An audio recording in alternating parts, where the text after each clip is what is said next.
For the repair of the Mitsubishi circuit breaker, the following procedures were necessary: replacement of various electromechanical components, and general cleanup of the unit. For testing, we add a portable tester and a transformer.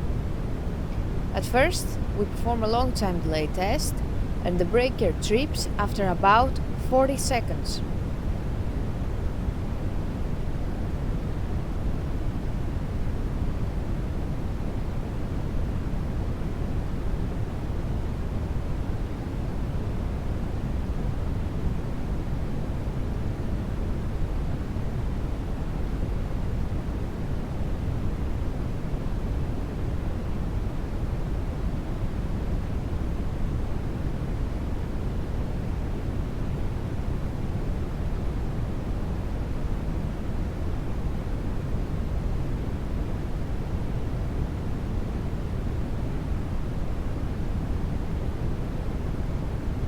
Then, we perform a short time delay test, and the breaker trips almost instantly.